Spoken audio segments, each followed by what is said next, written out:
ओम नीलांजनं समाभासं रविपुत्रं यमाग्रजं छाया मार्तंड संभूतं तं नमामि शनिश्चरम्। नमस्कार, स्वागत है आपका आचार्यवाणी में। मैं आचार्य डॉक्टर विक्रमादित्य आपके साथ, और आज का विषय हमारा है तुला राशि वालों के लिए शनि महाराज का एक योग, परिवर्तन का योग, विशेष योग, शनि वक्री क्या करेंगे। शनि वक्री आपकी राशि के दृष्टिकोण से शनि आपके योग कारक है, और योग कारक ग्रह हमेशा शुभ होता है। और शनि जिस स्वभाव के कारण से आपकी राशि के दृष्टिकोण से छठे भाव में चल रहे हैं, बड़ा विचित्र प्रभाव उत्पन्न करने के योग बना रहे हैं। 28 नवंबर तक शनि महाराज वक्री रहने वाले हैं, और बृहस्पति की राशि में शनि वक्री होकर चल रहे हैं। और तो और बृहस्पति के नक्षत्र में भी ये जाकर वक्र स्थिति में रहेंगे। बृहस्पति की राशि, बृहस्पति के नक्षत्र, अपने स्वयं के नक्षत्र में भी इनका योगायोग बनने वाला है। आरंभ में करीब करीब 3 अक्टूबर तक तो ये चलेंगे उत्तराषाढ़ा नक्षत्र में। शनि का अपना नक्षत्र है, और वहाँ पर विचित्र प्रभाव, ताकत में रहेंगे। अपने नक्षत्र में चलने का मतलब है ताकत में रहेंगे। और 3 अक्टूबर के बाद से 28 नवंबर तक ये चले जाएंगे पूर्वा भाद्रपद नक्षत्र के अंदर। पहले उत्तरा भाद्रपद में चल रहे हैं, और उसके बाद पूर्वा भाद्रपद में चले जाएंगे, तो यानी बृहस्पति के नक्षत्र में चले जाएंगे। तो उस समय ये थोड़े से कमज़ोर हो जाएंगे, कमज़ोर अवस्था में हो जाएंगे, उसका प्रभाव अलग होगा।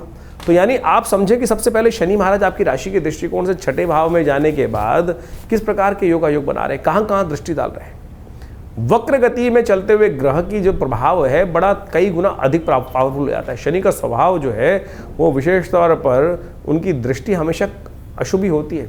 लेकिन आपकी राशि के दृष्टिकोण से समझे कि शनि की वक्र दृष्टि जो पड़ रही है, उल्टी दृष्टि जो पड़ रही है, वो पड़ तो आपके जिस भाव पे रही है वो आपके कंट्रोल में ही रहने वाला अच्छा, लेकिन आलसी बनाने वाला, आपको ये समस्या है।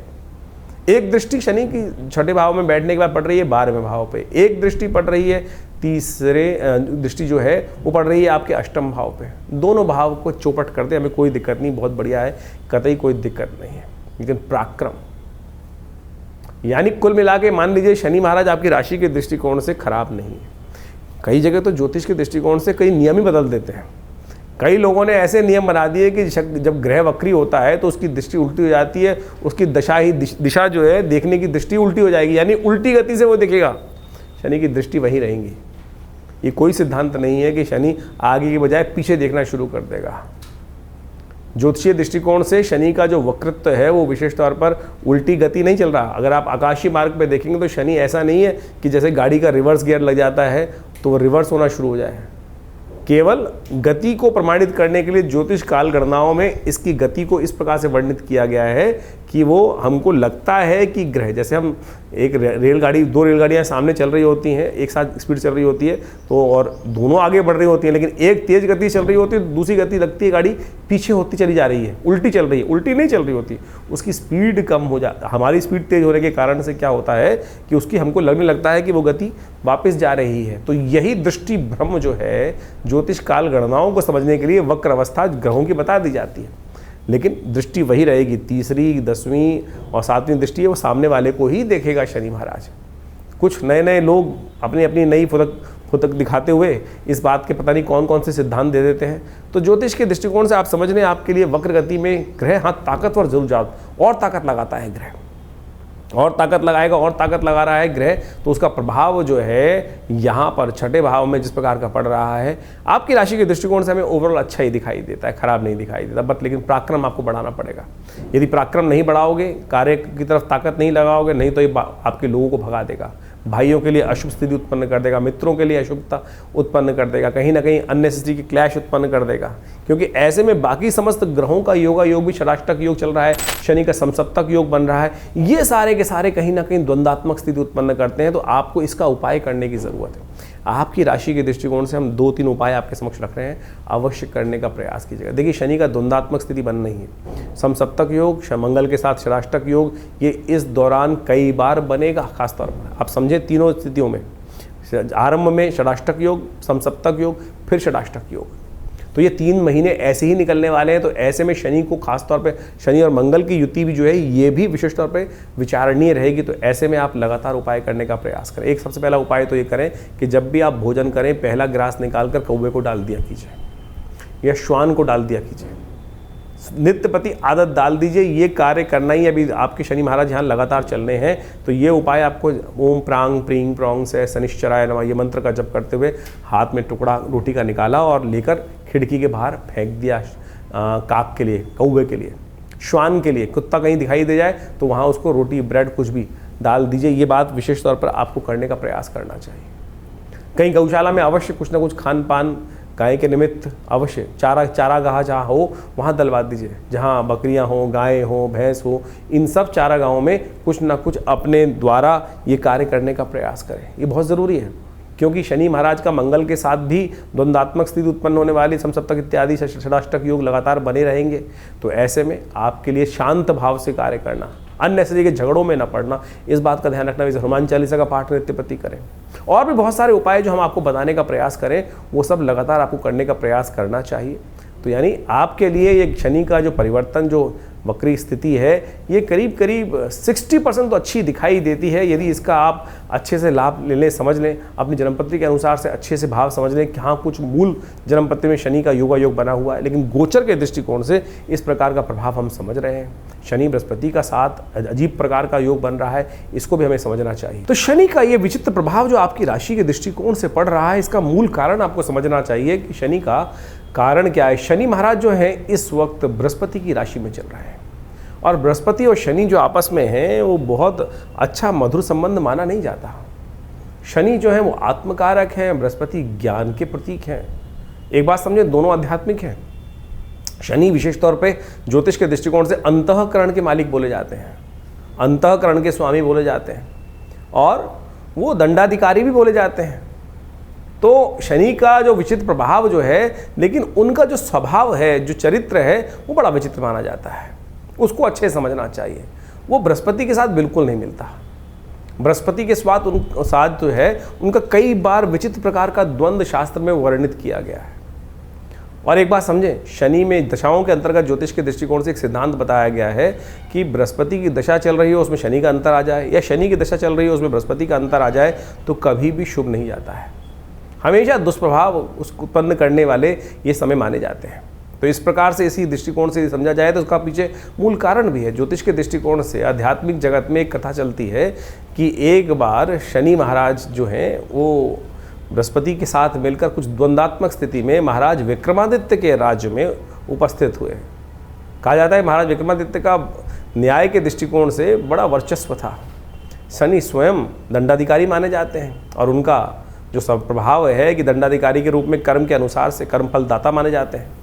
तो उनको अहंकार भी था, स्वाभिमान, अहंकार था इस बात का कि मुझसे बड़ा कौन न्याय अधिकारी होगा, न्याय के अनुसार से न्याय करने वाला होगा। लेकिन महाराज विक्रमादित्य का जब वर्चस्व पूरे संसार में था, जिनके नाम से ज्योतिष के दृष्टिकोण से संवत चलता है, यानी जो संवत का इतना महानता उनके बारे में बताई जाती है शास्त्र के दृष्टिकोण से, तो ज्योतिष जगत के अंदर, अध्यात्म जगत के अंदर ये कथा बड़ी प्रचलित है कि महाराज विक्रमादित्य के दरबार में, उनके राज्य में शनि और बृहस्पति दोनों एक बार उनकी परीक्षा लेने पहुंचे थे।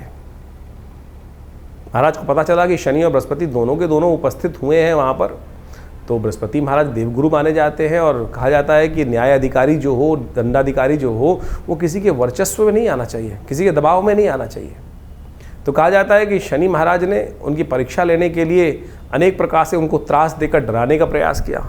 और यहाँ तक कहा जाता है कि जब महाराज विक्रमादित्य ने उस न्याय के जब व्यवस्था के अंदर उपस्थित हुए, तो बृहस्पति जी के से विमुख नहीं, बृहस्पति जी के तरफ वो न्याय का जो था व्यवस्था न्याय दिया, यानी शनि महाराज को गलत ठहरा दिया। शनि महाराज ने वहाँ उस वक्त कहा, भय दिखाने का प्रयास किया। आमतौर पर जब किसी दंडाधिकारी के समक्ष उपस्थित होते हैं, जो व्यक्ति जिस प्रकार से कहता है कि महाराज बाद में देख लूँगा, और जो न्यायाधिकारी होता है उसको किसी प्रकार से अपना इन्फ्लुएंस उपस्थित करने का प्रयास किया जाता है, तो शनि महाराज ने भी यही किया कि महाराज आज तो आपने मेरे खिलाफ अपना न्याय दिया है, लेकिन जब मेरा समय आएगा ना, तब आपकी परीक्षा होगी, और तब आप देखना कि क्या स्थिति उत्पन्न होती है।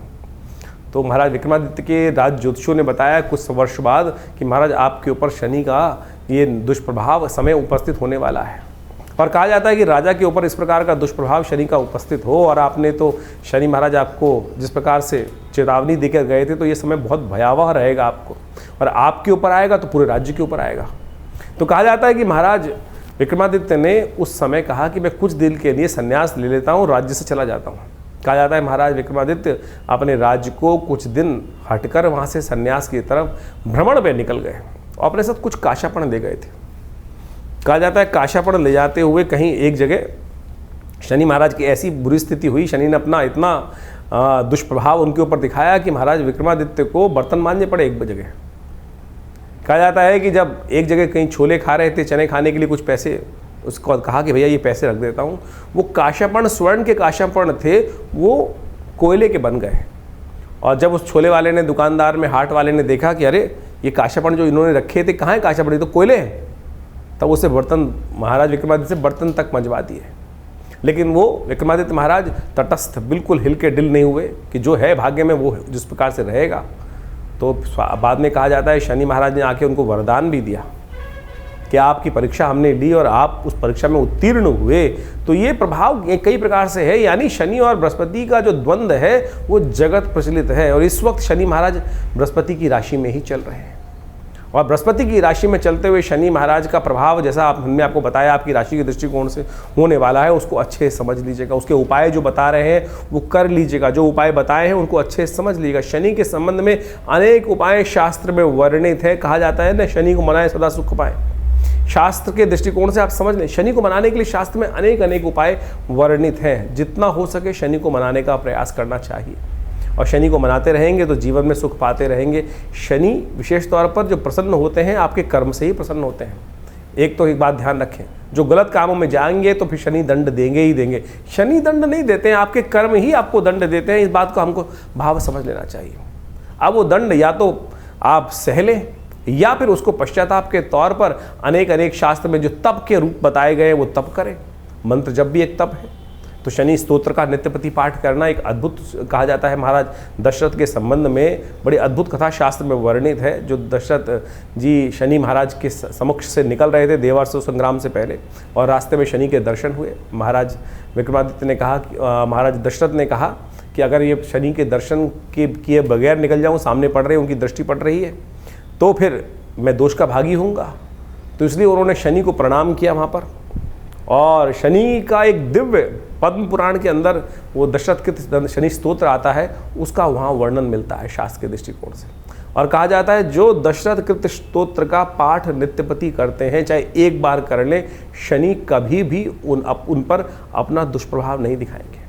वो दशरथ कृत स्तोत्र आप अच्छे से समझ लीजिए, एक बार नित्यपति भी पाठ कर लेंगे ना आप, तो शनि के अकाट्य प्रयोग के अंदर आता है। आज हम यहाँ पर इस कार्यक्रम में आपके समक्ष वो अकाट्य प्रयोग उपस्थित करने वाले हैं कि जो हींग लगे ना फिटकरी रंग चौंकाओ। आज की समाज में जो शनि को मनाने के लिए लाखों करोड़ों रुपए लोग खर्च करने, हजारों लोग खर्च करने की बात करते रहते हैं, अनेक प्रकार से ऐसे लोग हैं कि जो 100 टीन चढ़ा दो शनि महाराज पर। अरे शनि महाराज की मूर्ति कहाँ शास्त्र में वर्णित है? शनि का विशेष तौर पर जो वर्णन जो मिलता है वो तो सीधा साधा वर्णन मिलता है कि शनि मंत्र जप करो। लेकिन आज लोग शनि की बड़ी से बड़ी मूर्ति स्थापित कर रहे हैं, शनि को बड़ा कर रहे हैं। इस कलयुग में यही समस्या है, भगवान बड़े नहीं कर रहे हैं, शनि के प्रताप को बड़ा करने के लिए बड़ी से बड़ी मूर्ति लगाए चले जा रहे हैं। कहाँ शास्त्र में?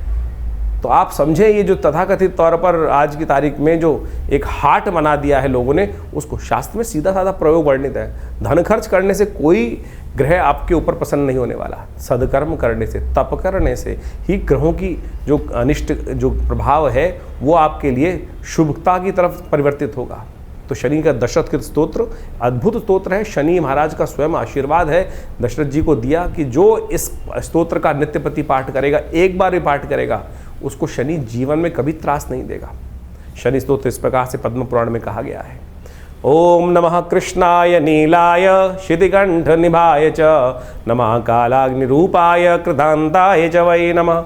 नमो निर्मांसदेहाय दीर्घं सुजटाय च नमो विशाल नेत्राय शुष्कोदरभयाकृते नमः पुष्कलगात्राय स्थूलरोमणे अथ वै नमः। नमो दीर्घाय शुष्काय कालं द्रष्ट नमोस्तुते नमस्ते कोडराक्षाय दुर्निरीक्षाय वै नमः। नमो घोराय रौद्राय भीषणाय कपालिने नमस्ते सर्वभक्षाय बलिमुख नमोस्तुते, सूर्यपुत्र नमस्तेस्तु भास्करे भयदाय च, अधो दृष्टे नमस्तेस्तु संवर्तक नमोस्तुते, नमो मंदगते तुभ्यं नृशंसाय नमोस्तुते, तपसा दग्धदेहाय नित्यं योगरताय च, नमो नित्यं क्षुधार्ताय अतृप्ताय च वै नमः, ज्ञानचक्षु नमस्तेस्तु कश्यपात्मजसूनवे, तुष्टो ददासि वै राज्यं रुष्टो हरसि तत्क्षणात्, देवासुरमनुष्याश्च सिद्धिविद्याधरोरगा, त्वया विलोकिता सर्वे नाशं यान्ति समूलता, प्रसादा कुरु मे देववराहोऽहम् उपागता, एवं स्तुतदा सौरिग्रहराजो महाबला। ये पद्म पुराण के अंदर वर्णित दिव्य शनि स्तोत्र है। इसका यदि एक बार भी पाठ नित्य प्रति श्रवण भी कर लेंगे ना, तो शनि का कैसा दुष्प्रभाव, शनि की कैसी ढैया, शनि का कैसी साढ़े साती, शनि की कैसी अशुभ दशा, वो सब के सब शुभ होने की तरफ चली जाएगी। ये अद्भुत प्रयोग है, शास्त्र में वर्णित है। इसको जितना भी रूप में हम करने का प्रयास करें तो ये 4 महीने विशेष तौर पर अवश्य इनका पाठ करने का प्रयास करें। शनि के दिव्य स्तोत्र के पाठ करने से आपके जो अनिष्ट शनि का जो दुष्प्रभाव है वो जीवन में किसी प्रकार भी नहीं होगा। देखिए, इस प्रकार समझें इसको कि बारिश हो रही है, बारिश हो रही है, बारिश को कोई नहीं रोक सकता, लेकिन आप छाता ले सकते हैं, आप अपनी गाड़ी बढ़िया बना सकते हैं, उसके अंदर बैठ सकते हैं। ये आपका कर्म है कि जिसने कर्म किया छाता लेने का, वो छाता ले लिया, सीधा आपके सिर पे पानी नहीं पड़ा। जिसने बढ़िया गाड़ी मेहनत करी और कर्म अच्छा किया, गाड़ी ले ली, और अच्छा कर्म किया तो बहुत बढ़िया और व्यवस्था बना ली। तो यानी बारिश तो हो रही है संसार में, लेकिन हम अपनी रक्षा कर सकते हैं। तो ये सिद्धांत आप समझें कि हम अपनी रक्षा करने के लिए बहुत सारे प्रयोग कर सकते हैं। लेकिन आज लगे हैं लोग अंगूठियां खरीदने में, एक के बाद एक नीलम। इतना नीलम कहाँ निकल रहा है भैया? नीलम बिल्कुल चमत्कारी है, कोई दिक्कत नहीं है, नीलम का प्रभाव अद्भुत है। लेकिन क्या इतना नीलम संसार में निकल रहा है कि जितना बाजार में बिक रहा है? हम पत्थर का विरोध नहीं कर रहे हैं, पत्थर रत्न शास्त्र में वर्णित है और बिल्कुल अद्भुत रूप से चमत्कारिक चीज़ें उपस्थित करते हैं। लेकिन क्या इतना नीलम बिक रहा है? नीलम की पहचान शास्त्र में जो बताई गई है कि आप उसको दूध मिले जल में डाल दीजिए, दूध अलग कर देगा, जहर अलग कर देगा। तो जहर को भी अलग कर सकता है, यानी इतना ज़्यादा वर्ण उसका प्रभाव हो जाता है। तो ये सोचे क्या वो आज अगर फिर कोई तथाकथित तौर पे कहेगा कि वो तो असली नीलम होगा, तो यानी जो आप पहन रहे हैं वो तो नकली है। तो क्यों पैसे खर्च कर रहे हो? क्यों आज संसार के समक्ष जाकर सुनारों को या किसी प्रकार से भी जो कल्चर्ड चीज़ें हैं और जो केवल क्रिस्टल के रूप में बनी हुई हैं उसको आप पहन कर केवल अपने मन को, भाव को जगाने के लिए, मन को संतुष्टि देने के लिए कि भाई हाँ नहीं मैंने नीलम पहन रखा है। अरे कुछ नहीं करेगा। ये स्तोत्र का पाठ करें। देखिए शनि का इसके बाद एक अद्भुत, यही अगर चलिए दिक्कत है, बहुत सारे लोग बोलेंगे संस्कृत बोलने में दिक्कत है, तो कोई बात नहीं। तुलसी बाबा के कृत हनुमान चालीसा, हनुमान जी को स्वयं शनि महाराज ने वरदान दिया। कथाएं आपको मालूम है, जब हनुमान जी को रावण की लंका से शनि को हनुमान जी ने मुक्त किया, तब क्या किया था? शनि ने वरदान दिया था हनुमान जी को, जो आपके भक्त रहेंगे तो उन पर कोई कष्ट नहीं दूंगा। तो हनुमान जी को चोला चढ़ा दो। हनुमान जी को हर शनिवार को जाकर हनुमान जी के मंदिर में सिंदूर में चमेली का तेल मिलाया और पीपल के पत्तों की माला लेकर हनुमान जी को पहना दी, एक दिया वहाँ जला दिया, हनुमान चालीसा का पाठ कर लिया, हनुमान जी के मंत्र का जप कर लिया। हनुमान तो चालीसा तो स्वयं साबर मंत्र है, सिद्ध मंत्र है, जो 7 बार पाठ। अब समस्या क्या है कि कैसे पाठ कर कल्याण करेगा? हनुमान जी ने कहा जय जय जय हनुमान गुरुदेव कृपा करो गुरुदेव की नहीं, जय जय जय हनुमान गोसाई कृपा करो गुरुदेव की नहीं। तो अगली लाइन में क्या बोला गया? जो 7 बार पाठ पढ़ जोई छूटे बंद मासु कोई। तो करो ना, सीधा सिद्धांत बताया गया है, तो क्यों नहीं होगा कष्ट निवारण का? लेकिन हम करना नहीं चाहते, हम आलसी हो गए, इस कारण से हमारी समस्याएं जीवन में चलती रहती हैं। तो इसलिए कोशिश ये करें इन समस्त चीज़ों को करने का प्रयास करें। शनि का मंत्र है दिव्य मंत्र, शास्त्रोक्त मंत्र है, तंत्रोक्त जो मंत्र बताया गया है, ओम प्रांग प्रींग प्रोंग से शनिश्चराय नमः, इसका मंत्र का जप कर लो। इसी तरह से पाठ है, कोई दिक्कत नहीं है। हमने आश्रम में, विवेकानंद योगाश्रम में व्यवस्था बनाई है कि हर रविवार को सुबह 8 से 10 बजे तक जो यज्ञ चलता है, भंडारा होता है, उसके बाद उसमें व्यवस्था है कि आप आइए, उस यज्ञ में बैठिए और कोई चार्जेस नहीं है, कोई चार्ज नहीं लिए जाते। आप आएंगे, बैठेंगे, यज्ञ करेंगे।